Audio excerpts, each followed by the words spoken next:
शान्ति। आज श्रावण 28 गते शनिबार, तदनुसार 13/8/2022 को प्यारे बाबाको महावाणी। आज बाबा सारमा भन्नुहुन्छ, मिठे बच्चे, स्वर्गको मालिक बन्नको लागि बाबासँग प्रतिज्ञा गर। म पवित्र बनेर हजुरको सहयोगी अवश्य बन्छु, सपूत बच्चा बनेर देखाउँछु। त बाबाले के भन्नुभयो कि स्वर्गको मालिक बन्नको लागि बाबासँग प्रतिज्ञा गर। म पवित्र बनेर हजुरको सहयोगी अवश्य बन्छु, सपूत बच्चा बनेर देखाउँछु। त यो प्रतिज्ञा गर्नु छ, किनभने हाम्रो लक्ष्य धेरै उच्च छ, स्वर्गमा जाने, नयाँ संसारमा जाने र नयाँ संसारमा जानुको लागि पवित्रता चाहिन्छ। र बाबा भन्नुहुन्छ पवित्रताको नै प्रतिज्ञा गरेर सपूत बच्चा बनेर देखाउनु छ। प्रश्न, कसको हिसाब किताब चुक्ता गर्नको लागि अन्तिममा ट्रिब्युनल धर्मसभा बस्छ? कसको हिसाब किताब चुक्ता गर्नको लागि अन्तिममा ट्रिब्युनल अर्थात् धर्मसभा बस्छ? त सबैको हिसाब किताब त चुक्ता हुनु छ। बाबा हर दिन हामीलाई विकर्म नहोस्, बच्चाहरूबाट कुनै पनि गलत कर्म नहोस्, यसैको लागि हरेक दिन बार बार बाबा एकै कुरा रिपिट गरिरहनुहुन्छ, दोहोऱ्याइरहनुहुन्छ कि बच्चाहरूले सजायबाट मुक्त हुन्। फेरि पनि यदि श्रीमतको अनसुना गर्छौँ, श्रीमतमा चल्दैनौँ भने हाम्रोबाट नराम्रो कर्म हुन जान्छ, जस कारणले गर्दा हिसाब किताब चुक्तो गर्नुपर्ने हुन्छ। र त्यसलाई एउटा हुन्छ योग बलले, अर्को हुन्छ अनेक कर्म भोगले पनि। त अन्तिममा हिसाब किताब चुक्ता गर्नको लागि धर्मसभा बस्छ। उत्तरमा, जसले रिसाएर बमद्वारा यति धेरैलाई मारिदिन्छन्, उनीहरूमाथि केस कसले गर्ने? त्यसैले अन्तिममा उनीहरूको लागि धर्मसभा बस्छ। सबै आफ्नो हिसाब किताब चुक्ता गरेर फर्केर जान्छन्। त किन बस्छ ट्रिब्युनल? कि जसले रिसाएर बमद्वारा यति धेरैलाई मारिदिन्छन्, त उनीहरूमाथि केस कसले गर्ने त? त्यसैले अन्तिममा उनीहरूको लागि धर्मसभा बस्छ। र सबैले आफ्नो हिसाब किताब चुक्ता गरेर फेरि फर्केर जान्छन्। सबैलाई फर्केर त जानु छ, किनभने आत्मा शुद्ध थियो, पवित्र थियो, त्यो सम्पूर्ण स्वरूपमा थियो। त्यसैले आत्माले अनेक शरीरको भानमा आएर कर्म गरिसकेपछि अनेक प्रकारका हिसाब किताब लेपछेप लाग्छन्। र त्यसलाई मेटाउनको लागि फेरि अन्तिममा धर्मसभा बस्छ। त्यहाँ हरेक आत्माले आफ्नो विकर्महरूलाई विनाश गरेर फेरि सफा भएर कम्प्लिट भएर फर्केर जान्छन्। दोस्रो प्रश्न, विष्णुपुरीमा जान लायक को बन्छन्? विष्णुपुरीमा जान लायक को बन्छन्? उत्तरमा, जसले यस पुरानो दुनियाँमा रहेर पनि यससँग आफ्नो दिल लगाउँदैनन्।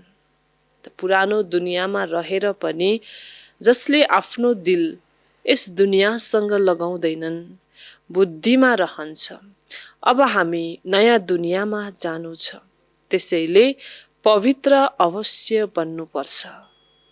दोस्रोमा छ, पढाइले नै विष्णुपुरीमा जान लायक बनाउँछ। त बाबाको यो जुन पढाइ छ, यो पढाइ सम्पूर्ण आत्माको विषयमा, आत्मा के हो, आत्मामा कति गुणहरू छन्, आत्माको शक्ति कसरी नष्ट भयो, त यो पढाइले नै हामी विष्णुपुरीमा जान लायक बन्छौँ। तिमीले पढ्छौ यस जन्ममा, पढाइको पद अर्को जन्ममा मिल्छ। यो जन्ममा हामी पढ्छौँ र पढाइको पद अर्को जन्ममा मिल्छ।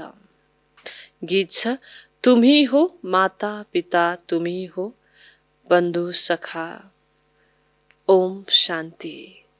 बेहदका बाबाको महिमा गाउँछन् किनकि बेहदका बाबाले बेहदको शान्ति र सुखको वर्षा दिनुहुन्छ। भक्ति मार्गमा पुकार्छन् पनि, बाबा आउनुहोस्, आएर हामीलाई सुख र शान्ति दिनुहोस्। फेरि सुख र शान्तिको लागि नै बाबालाई पुकार्छन्। तिमीहरू 21 जन्म सुखधाममा रहन्छौ, बाँकी जति पनि आत्माहरू छन् ती शान्ति धाममा रहन्छन्। त्यसैले बाबाका 2 वर्षा छन्, सुखधाम र शान्तिधाम। यस समयमा न शान्ति छ न सुख छ, किनकि यो भ्रष्टाचारी दुनिया हो। त्यसैले अवश्य कुनै दुःख धामबाट सुखधाममा लैजाने चाहिन्छ। यो दुःखधामबाट फेरि सुखधाममा लैजाने कोही चाहिन्छ। बाबालाई खिवैया पनि भनिन्छ। विषय सागरबाट क्षीर सागरमा लैजानेवाला हुनुहुन्छ। बच्चाहरूलाई थाहा छ बाबाले नै पहिले शान्ति धाममा लिएर जानुहुन्छ, किनकि अब समय पूरा हुँदैछ। यो बेहदको खेल हो। यसमा सर्वोच्च रचयिता, डाइरेक्टर, मुख्य एक्टर को हुनुहुन्छ? त यो खेलमा सर्वोच्च रचयिता, डाइरेक्टर, मुख्य एक्टर को हुनुहुन्छ? सबैभन्दा उच्च हुनुहुन्छ भगवान। उहाँलाई सबैका पिता भनिन्छ। उहाँ स्वर्गको रचयिता हुनुहुन्छ। फेरि जब मनुष्य दुखी हुन्छन् अनि लिबरेट पनि गर्नुहुन्छ। रुहानी पण्डा पनि हुनुहुन्छ। सबै आत्माहरूलाई शान्ति धाममा लैजानुहुन्छ। त्यहाँ सबै आत्माहरू रहन्छन्। यी अङ्गहरूद्वारा यहाँ मिल्छन्, जसद्वारा आत्माले बोल्छ। आत्माले स्वयं पनि भन्छ, जब म सुखधाममा थिए त्यति बेला शरीर सतो प्रधान थियो। म आत्माले 84 जन्म भोग्छु। सतयुगमा 8 जन्म, त्रेतामा 12 जन्म पूरा भए फेरि फर्स्ट नम्बरमा जानु छ। बाबा नै आएर पावन बनाउनुहुन्छ। आत्माहरूसँग कुरा गर्नुहुन्छ। आत्मा शरीरसँग अलग भएपछि केही कुरा गर्न सक्दैन। जस्तै रातमा शरीरदेखि अलग हुन्छ। आत्माले भन्छ, म यस शरीरद्वारा काम गरेर थाकेको छु, अब विश्राम गर्छु। त यसरी जब आत्मा शान्ति धाममा हुन्छ, मुक्ति धाममा हुन्छ, कम्प्लिट साइलेन्समा शान्तिमा हुन्छ, फेरि जब यस शरीरमा आउँछ, आत्माले कर्म गर्न थाल्छ। त्यसैले आत्मा तब शान्त हुन्छ, मन तब शान्त हुन्छ जब यसबाट शरीरबाट निस्केको हुन्छ। त्यसैले बाबा भन्नुहुन्छ कि बाबा एकमात्र लिबरेटर, गाइड हुनुहुन्छ, जसले आत्मालाई परमधाममा लिएर जान सक्नुहुन्छ। त्यसैले एउटा छ परमधाम, शान्तिको दुनियाँ भने अर्को छ सुखको दुनियाँ। त बाबा भन्नुहुन्छ, आत्माले स्वयं पनि भन्छ, जब म सुखधाममा थिए त्यति बेला शरीर सतोप्रधान थियो। म आत्माले 84 जन्म भोग्छु सतयुगमा, 84 जन्म त्रेतामा, 12 जन्म पूरा भए फेरि फर्स्ट नम्बरमा जानु छ। बाबा नै आएर पावन बनाउनुहुन्छ। आत्माहरूसँग कुरा गर्नुहुन्छ। आत्मा शरीरसँग अलग भएपछि केही कुरा गर्न सक्दैन। जस्तै रातमा शरीरदेखि अलग हुन्छ। आत्माले भन्छ, म यस शरीरद्वारा काम गरेर थाकेको छु, फेरि विश्राम गर्छ। आत्मा र शरीर दुवै अलग चिज हुन्। यो शरीर अहिले पुरानो भएको छ। हो नै पतित दुनिया। पहिले नयाँ थियो, त्यसलाई स्वर्ग भनिन्थ्यो। अहिले नर्क छ। सबै दुखी छन्। बाबा आएर भन्नुहुन्छ, यी बच्चीहरूद्वारा तिमीलाई स्वर्गको द्वार मिल्छ। बाबाले शिक्षा दिनुहुन्छ, पावन बनेर स्वर्गको मालिक बन। पतित बन्नाले तिमी नर्कको मालिक बनेका छौ। यहाँ 5 विकारको दान लिइन्छ। आत्माले भन्छ, बाबाले हामीलाई स्वर्गको मालिक बनाउनुहुन्छ। हामी प्रतिज्ञा गर्छौं, म पवित्र बनेर सहयोगी अवश्य बन्नेछु। त यो सुखको दुनियाँ ल्याउनको लागि एक जन्ममा परमात्मा आउनुभएको छ। हामीलाई यस्तो जिम्मेवारी दिनुहुन्छ समस्त दुःखको दुनियाँलाई परिवर्तन गरेर सुखको दुनियाँ बनाउनलाई। तर त्यसमा एक विशेष गुण हामीलाई चाहिन्छ, पवित्रताको। त्यसैले सहयोगी बच्चा, सपूत बच्चाहरूले भन्छन् कि बाबा, हामी अवश्य पनि पवित्रताको प्रतिज्ञा गर्छौं र हामी हजुरको सहयोगी बन्छौं नयाँ दुनियाँ स्थापना गर्नमा। त बाबा भन्नुहुन्छ, बाबाका बच्चा जो आज्ञाकारी छन् उनलाई सपूत भनिन्छ। कपूतलाई वर्षा मिल्न सक्दैन। यो कुरा बाबा बसेर सम्झाउनुहुन्छ। निराकार भगवानका निराकारी आत्माहरू बच्चाहरू हुन्। फेरि प्रजापिता ब्रह्माका सन्तान बनेपछि बहिनी भाइ हुन्छौ। यो मानव ईश्वरीय घर हो, अरू कुनै सम्बन्ध छैन। हुन त घरमा मित्र सम्बन्धी आदिलाई देखिन्छ, तर बुद्धिमा छ म बाप दादाको बनेको छु। वहाँ बाबा यी दादा बसेका छौ। यहाँ गर्भ जेलमा त सजाय खान्छन्। सतयुगमा जेल हुँदैन, त्यहाँ पाप नै हुँदैन, किनकि त्यहाँ रावण नै हुँदैन। त पाप गराउने के हो? रावण हो। सतयुगमा रावण नै हुँदैन। त्यसैले त्यहाँ गर्व महल बनिन्छ। जस्तै पिपलको पातमा कृष्णलाई देखाउँछन्, त्यो पनि गर्व जस्तै क्षीर सागर हो। सतयुगमा न गर्व जेल हुन्छ न त्यो जेल हुन्छ, न गर्व जेल हुन्छ न बाहिर कुनै नराम्रो कर्म गरेर जेलमा नै राखिन्छ, थुनिन्छ। दुवै प्रकारको जेल हुँदैन। आधा कल्प हुन्छ नयाँ दुनियाँ, त्यहाँ सुख हुन्छ। जस्तै घर पहिले नयाँ हुन्छ, फेरि पुरानो हुन्छ, त्यस्तै सतयुग हो नयाँ दुनियाँ, कलयुग हो पुरानो दुनियाँ। कलयुगबाट फेरि सतयुग अवश्य बन्नु छ। चक्र रिपिट भइरहन्छ। त हामीलाई ज्ञान नहुँदा के नयाँ युग कस्तो केही पनि थाहा थिएन। फेरि बाबाले बताउनु भयो, हामीलाई के निश्चिन्त छ। यो दुःखको संसारमा रहेर पनि हाम्रो मन बुद्धि सदा नयाँ दुनियाँमा छ। यहाँ जे जस्तो परिस्थिति विघ्न आए पनि हामीलाई भित्र मनबाट के लाग्छ कि हामी त नयाँ दुनियाँमा जाँदैछौँ। हाम्रो लागि यो सङ्गम युग हो। त यो सारा सृष्टिको राज रहस्य हामीलाई थाहा छ। यो बेहदको चक्र हो, जसमा ज्ञान बाबाले नै सम्झाउनुहुन्छ। बाबा नै नलेजफुल हुनुहुन्छ। यिनको आत्माले पनि बुझाउन सक्दैन। यी पहिला पावन थिए, फेरि 84 जन्म लिएर पतित बनेका हुन्। तिम्रो आत्मा पनि पावन थियो, फेरि पतित बनेको हो। बाबा भन्नुहुन्छ, म यस पतित दुनियाँको यात्री हुँ, किनकि पतितले बोलाउँछन् आएर पावन बनाउनुहोस्। त बाबा भन्नुहुन्छ, म यस पतित दुनियाँको यात्री हुँ, किनकि पतितले बोलाउँछन् आएर पावन बनाउनुहोस्। मलाई आफ्नो परमधाम छोडेर पतित दुनियाँ, पतित शरीरमा आउनुपर्छ। यहाँ त पावन शरीर छँदै छैन। यो त जानेका छौ, जसले राम्रो कर्म गर्छ उसले राम्रो कुलमा जन्म लिन्छ। नराम्रो कर्म गर्नेले नराम्रो कुलमा जन्म लिन्छ। अहिले तिमी पवित्र बनिरहेका छौ। पहिला सुरुमा तिमीले विष्णु कुलमा जन्म लिन्छौ। त हामीलाई पहिला जन्म मरणको चक्र थाहा नहुँदा के भन्ने गर्थ्यौं कि मनुष्यलाई दुःख किन, कसैलाई यति दुःख, कसैलाई यति धेरै सुख। कोही जन्मिने बित्तिकै दुखी, कोही सुखी, कोही गरिब, कोही धनी, यो प्रश्नहरूले धेरै सताउने गर्थ्यो। तर अहिले हामीलाई स्पष्ट ज्ञान भयो कि हामी जस्तो कर्म गर्छौं त्यस्तै प्रकारको हामीलाई कुल मिल्छ। एकै दिनमा जन्म भएको पनि फरक प्रकारको भाग्य हुन्छ, किनभने पहिलो जन्ममा आत्माले के कर्म गरेको छ त्यसै अनुसारको सारा व्यवस्थापन उसलाई जन्मन साथै हुन्छ। त्यसैले बाबाले सम्झाइरहनु भएको छ, पहिला सुरुमा तिमीले विष्णु कुलमा जन्म लिन्छौ, तिमी मनुष्यबाट देवता बन्छौ।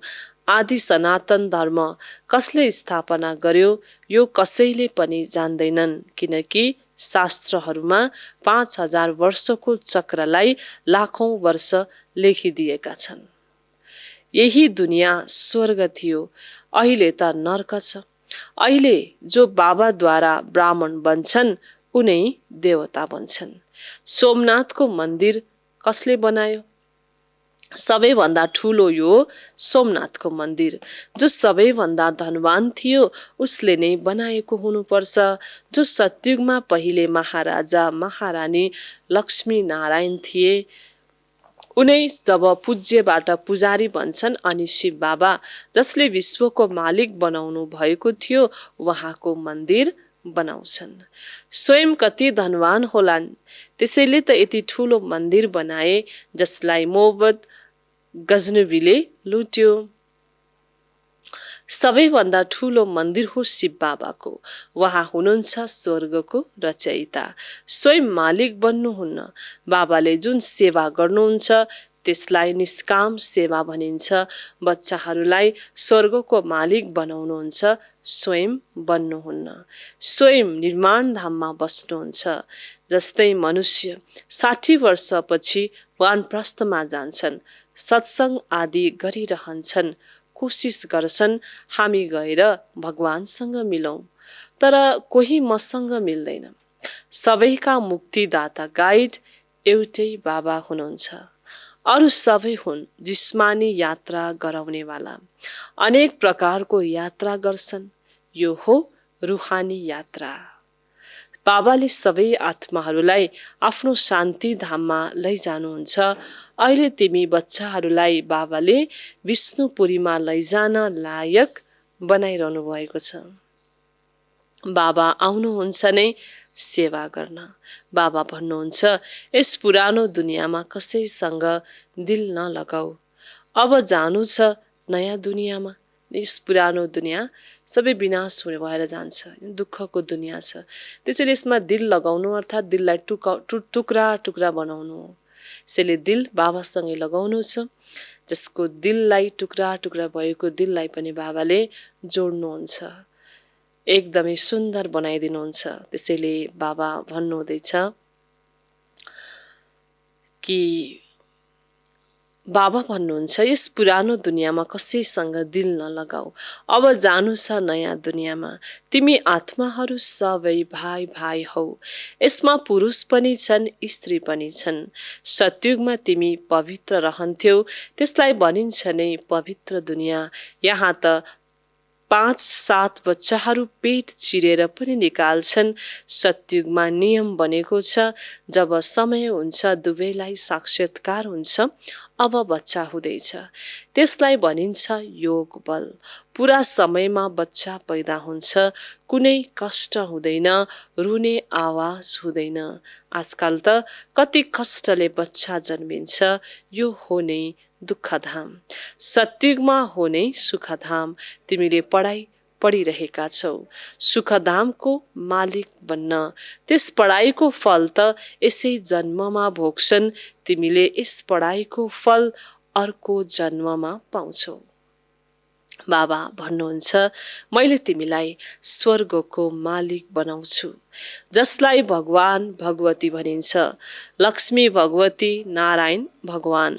सतयुगमा उनीहरूलाई कसले बनायो, जबकि कलियुगको अन्त्यमा कुनै छैनन्। भारत हेर कति कंगाल छ। म नै सबैलाई सद्गति दिन आउँछु। सतयुग त्रेतामा तिमी सदा सुखी रहन्छौ। बाबाले यति सुख दिनुहुन्छ जसले गर्दा भक्ति मार्गमा पनि उहाँलाई याद गर्छन्। बच्चा मर्यो भने पनि भन्छन् हे भगवान हाम्रो बच्चा मार्नुभयो। बाबा भन्नुहुन्छ जब तिमीले भन्दछौ सबै थोक ईश्वरले नै दिनुभएको हो, उहाँले नै लिनुभयो, फेरि रुन्छौ, मोह किन राख्छौ? सतयुगमा मोह हुँदै हुँदैन। त्यसरी भगवानले नै सुख दुःख दिनुहुन्छ भन्ने कुरा बुझेका छन्। त्यसैले गर्दा सुखमा सुखी हुने, दुःखमा रुने भगवानले नै दुःख दिनुभयो। तर वास्तवमा हामी यदि केही माग्छौँ परमात्मासँग माग्छौँ। त्यसैले कसको भयो त मोह किन राख्छौ?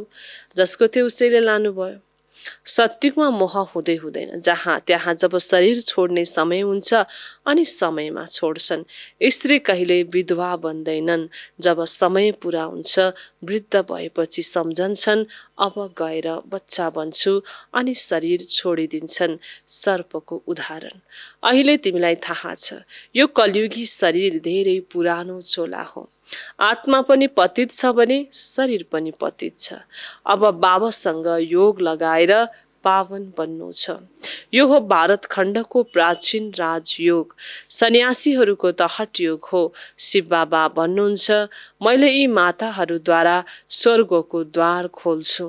माता गुरु बिना कसैको उद्धार हुन सक्दैन। बाबा नै आएर सबैको सद्गति गर्नुहुन्छ। तिमीलाई पनि सिकाउनुहुन्छ। फेरि तिमी मास्टर सद्गति दाता बन्छौ। सबैलाई भन्छौ मृत्यु सामुन्ने खडा छ। बाबालाई याद गर। सबै खत्तम भएर जानु छ। बम आदि बनाउने स्वयंले पनि मान्छन् यसबाट विनाश हुनु छ। तर हामीलाई कसले प्रेरणा दिएको छ यो थाहा छैन। सम्झन्छन् एक बम फ्याक्दा सबै खत्तम भएर जान्छ। बाँकी थोरै समय छ जबसम्म तिमी काँडाबाट फूल बन्दैनौ। यो हो नै काँडाको दुनियाँ। यहाँ नै फूलहरूको दुनियाँ थियो। अहिले छ नर्क। फेरि हुन्छ शिवालय अर्थात् शिवद्वारा स्थापना गरिएको स्वर्ग। भगवान त एउटै निराकार हुनुहुन्छ। मनुष्यलाई कहिल्यै भगवान भन्न सकिँदैन। दुःखहर्ता सुखकर्ता एउटै बाबा हुनुहुन्छ। भगवान वाच मैले तिमीलाई नरबाट नारायण बनाउँछु। यो पुरानो पतित दुनियाँ अब खत्तम हुनु छ। मैले पतितबाट पावन देवता बनाउँछु। फेरि तिमी जान्छौ आफ्नो घर। ड्रामालाई बुझ्नु छ। यस समयमा हेर मनुष्यहरूमा कति क्रोध छ। बाँदर भन्दा पनि खराब छन्। क्रोधमा आएर कसरी बमद्वारा सबैलाई मारिदिन्छन्। अब यसमा कसले केस गर्ने। यसको लागि फेरि अन्तिममा धर्म सभा बस्छ। सबैको हिसाब किताब चुक्ता गरिदिन्छ। यी सबै बुझ्नुपर्ने कुरा हुन्। बाबा भन्नुहुन्छ हे आत्माहरू म तिम्रो बाबा आएको छु। तिमी मेरो श्रीमतमा चल्यौ भने श्रेष्ठ स्वर्गको मालिक बन्छौ। ती मनुष्य त मनुष्यहरूको गाइड बन्छन्। बाबा गाइड बन्नुहुन्छ सर्व आत्माहरूको। आत्माले नै भन्छ हे पतित पावन। अहिले बाबाले हामीलाई पुण्य आत्मा बनाइरहनु भएको छ। स्वर्गमा रुहानी बाबा हुनुहुन्न। त्यहाँ त हुन्छ नै प्रारब्ध। यो युनिभर्सिटी हो। राजयोग बाबा सिवाय कसैले सिकाउन सक्दैन। बाबा भन्नुहुन्छ म शरीरको लोन लिएर आउँछु। आत्मा त अरू शरीरमा आउन सक्छ नि। यो ड्रामाको निश्चित भावी हो। त बाबा भन्नुहुन्छ कि मनुष्यहरूले त अनेक प्रकारका बम्सहरू बनाउँछन् फ्याक्छन्। तर यो प्रेरणा कसले दिइरहेको छ। वास्तवमा बाबाले सम्झाउनु भएको छ कि यो संसारको विनाश 3 कुराले हुन्छ। गृहयुद्ध एटोमिक बम्स र प्राकृतिक प्रकोप। त यो सबै त हुनु नै छ। यो हुनुभन्दा पहिला बाबाले हामी आत्माहरूलाई सतोप्रधान बनाउनको लागि हरेक दिन ज्ञान दिइरहनु भएको छ। यसरी नै आज सबै दुखी छन् एकअर्कालाई बिजाइरहन्छन्। त्यसैले यो काँडाको दुनियाँ। सतयुगमा हुन्छ फूलको दुनियाँ। तर यही संसार नै फूलको दुनियाँ थियो। फेरि आत्मा पतित भयो। आत्मामा अनेक प्रकारका कमी कमजोरीहरू आए। फेरि आत्मा काँडा समान बन्दै गयो। त यसरी नै बाबा भन्नुहुन्छ कि यो सबैको हिसाब किताब कसले चुक्ता गर्छ त भन्दा अन्तिममा जसले जस्तो जस्तो कर्म गरेका छन् त्यसै अनुसारको धर्मसभा बस्छ र सबैलाई साक्षात्कार हुन्छ कि कुन कुन समयमा मैले कुन घडीमा कस्तो कर्म गरेको थिएँ। त्यो सबै रेकर्ड हुन्छ। त्यो देखिन्छ र त्यही अनुसारले हामीले आफ्नो कर्म भोगलाई चुक्ता गर्नुपर्छ। त बाबाले सावधानी पनि दिइराख्नु भएको छ कि हामीले जस्तो गर्छौँ त्यसको त हरेक हिसाब किताब स्पष्ट हाम्रो अगाडि आउनेछ। त्यसैले राम्रो गर्छौँ राम्रो नै पाउँछौँ। जन्म जन्मान्तर हाम्रो राम्रो नै बन्दै जान्छ। त्यसैले क्रोधको पनि कुरा गर्नुभयो बाबाले कि क्रोधमा यस्तो गर्छन् कि सबै कुराहरू स्वाहा गरिदिन्छन्, खतम गरिदिन्छन्, एकै पटकमा सबै कुरालाई समाप्त गरिदिन्छन्। त्यसैले क्रोधको बारेमा पनि बाबा भन्नुहुँदैछ कि युनिभर्सिटी हो जसमा राजयोग बाबाले नै आएर सिकाउनुहुन्छ। आत्मा त अरू शरीरमा आउन सक्छ, तर परमात्माको एकै शरीर एकै जन्ममा ब्रह्माको तनमा आउनुहुन्छ। आत्मा त भन्छन् पात पातमा ईश्वर हुनुहुन्छ, पात हल्लिन्छ त्यसैले त्यसमा पनि आत्मा छ, तर होइन, यो हावाले हल्लिन्छ। तिमी जसरी यहाँ बसेका छौ फेरि 5000 वर्षपछि बस्नेछौ। अहिले बाबाबाट वर्षा लियौ भने सधैँ लिन्छौ, नत्र फेरि कहिल्यै लिन सक्दैनौ। यस समयमा नै उच्च कमाई गर्न सक्छौ, फेरि सारा कल्पमा यस्तो उच्च कमाई हुन सक्दैन। त यसरी बाबाले आज हामीलाई स्वर्गको भ्रमण गराइदिनु भयो। त यही समय हो कि हामीले जन्म जन्मान्तरको प्रारब्ध बनाउने। त यस्तो होइन कि हरेक कणकणमा भगवान हुनुहुन्छ, कणकणमा भगवान हुनुभएको भए आज भगवानलाई हामी किन खोजिरहेका छौँ त? कणकणमै भगवान हुनुहुन्छ। आज कणकण कति अशुद्ध छ, कणकणमा अनेक प्रकारका समस्याहरू छन्, तर फेरि पनि आज भगवानलाई हामीले कणकणमा राखिदिउँ। र यसरी नै पात पनि यदि हल्लिन्छ भने भगवानले नै हल्लाउनु भयो भनिदिन्छौँ, तर होइन। वास्तवमा जुन कल्पवृक्ष छ, कल्पवृक्षको पातहरू अर्थात् आत्माहरू, त आत्माहरूलाई विशेष गरी परमात्माको नै याद आउनुपर्छ र परमात्माकै छत्रछायामा बसेपछि आत्माहरूलाई अनुभूति हुँदै जान्छ र हरेक आत्मा रूपी एक्टरको डाइरेक्टर परमात्मा हुनुहुन्छ। यो हिसाबले यो यथार्थ कुरा नबुझ्नाले चाहिँ मनुष्यहरूले पात पनि परमात्माले नै हल्लाउनुहुन्छ भन्ने कुरा भनिदिए, तर बाबा भन्नुहुन्छ त्यो त हावाले हल्लाएको हो,